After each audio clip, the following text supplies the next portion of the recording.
ವಿದ್ಯಾರ್ಥಿಗಳಿಗೆಲ್ಲ ನಮಸ್ಕಾರ. ಅಕ್ಷರಲೋಕಕ್ಕೆ ತಮಗೆ ಆತ್ಮೀಯವಾದಂತಹ ಸ್ವಾಗತ. ಕೆಸೆಟ್ ಮೊದಲನೇ ಪೇಪರ್ ಮತ್ತು ಅನೇಕ ಕಾಂಪಿಟೇಟಿವ್ ಎಕ್ಸಾಮ್ಗಳಿಗೆ ಸಹಾಯವಾಗುವಂತಹ ಕಮ್ಯುನಿಕೇಶನ್ ಪಾರ್ಟಿನ ಚರ್ಚೆಯನ್ನು ನಾವು ಕಳೆದ 2 ದಿನಗಳಿಂದ ಮಾಡ್ತಾ ಬಂದಿದ್ದೀವಿ.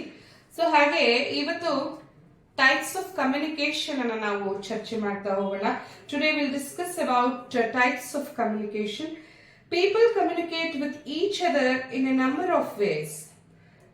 Depends upon the message and its context in which it has been sent.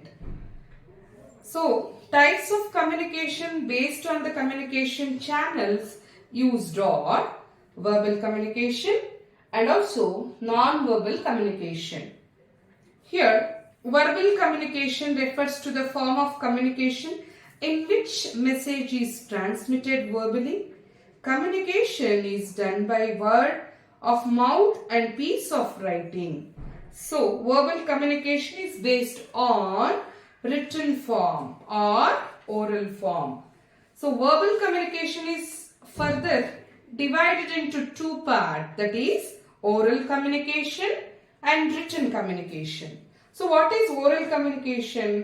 In oral communication, spoken words are used. It includes face-to-face conversation, speech, telephonic conversation, video, radio, television, voiceover, and also now we will work on it like it is all about internet. In oral communication, communication is influenced by pitch, volume, speed and clarity of speaking. So what is the advantage of oral communication then? It brings quick feedback. In a face-to-face conversation, by reading facial expression and body language, one can guess whether he or she should trust what's being said or not. So then we'll look into the other part. What is the disadvantages of oral communication? In face-to-face discussion, user is unable to deeply think about what he or she delivering. So this can be counted. So we cannot immediately react for any verbal communication. So advantages and disadvantages are here. We can just look into. Then we'll move on to the next topic, that is written communication.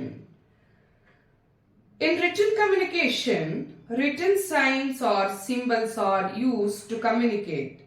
A written message may be a printed or handwritten. In written communication, message can be transmitted via Gmail, email, letter, report, memo, etc.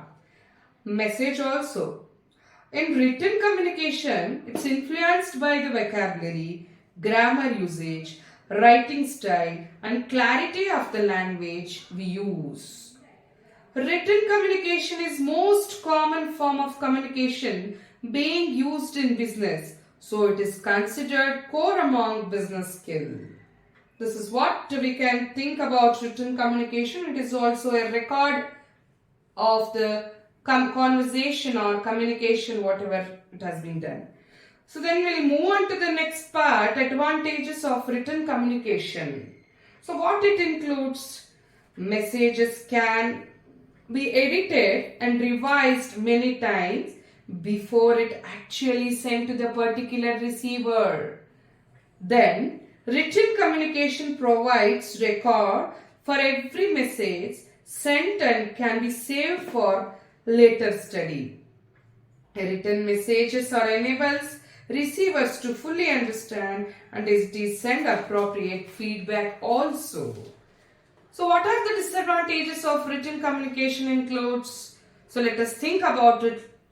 Unlike oral communications, written communication doesn't bring instant feedback.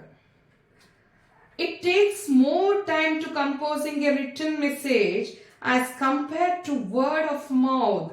A number of people struggle for writing ability. Writing is not easy, so people will struggle to the formal writing.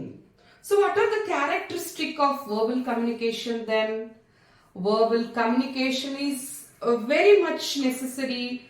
Necessarily we have to think about the form.